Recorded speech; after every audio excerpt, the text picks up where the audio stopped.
Augustikuu kuu loomine 12. augustil see toimub siis lõvitähemärgis, nii et vaatame siit kuu oraakli kaartide kaardipakist, mida on siis kaartidel öelda meile selle kuu loomise kohta.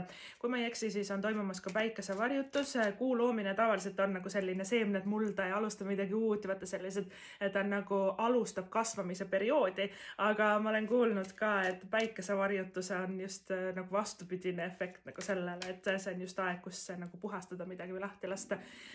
Ja nagu võib-olla ka sellest vanast identiteedist või vanast energiast, mis me oleme endaga nagu palju aega nagu kaasas kandnud, mis enam meile nagu mingisugust väärtust otseselt ei anna. Kaks kaarti korraga. Esimene kaart, mis siit tuleb, ongi kuu loomine.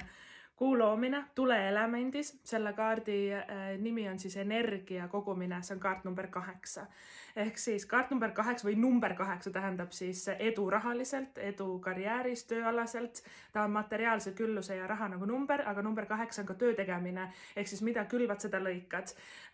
Ja et kõik need ideed, mida me paneme töösse, kõik need mõtted, ideed, äri alustamine näiteks või uue töö leidmine, väga-väga soodne, kui number 8 tuleb välja, aga energia kogumine, see on nagu selline heas mõttes natuke nagu vaikus enne tormi siis sõnum, ja et üsna peagi hakkab meie elu minema väga kiireks, väga põnevaks ja väga edukaks ja väga ägedaks, et on aeg ka endal nagu kuidagi teha see paus, laadida oma akud täis, et meil oleks jaksu ja sellist head energiat ka nende uute projektidega, uute sündmustega, tööalaste, karjäärialaste kordaminekutega ka siis ilusasti edasi liikuda, et väga-väga põnev ja mulle just meeldib, et ongi tulnud täpselt nagu must kuu ehk siis kuu loomise siis kaardikene meile siin välja.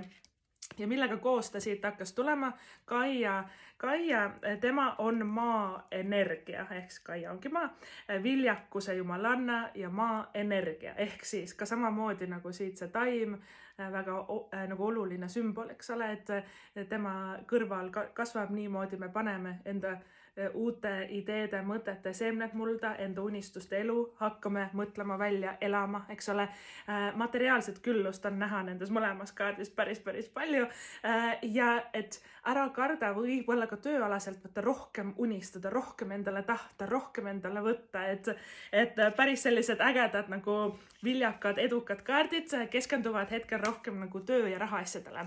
Ja viimane kaart, mis siit tuleb, on mask, see on kaart number 24, ehk siis me lõpetame endale valetamise, lõpetame selle ma ei oska ja ma ei saa mõtte nagu ära, või võtame selle maski silme eest ära ja hakkame aru saama, et kui palju me tegelikult suudame ja võimekad oleme, et väga äge.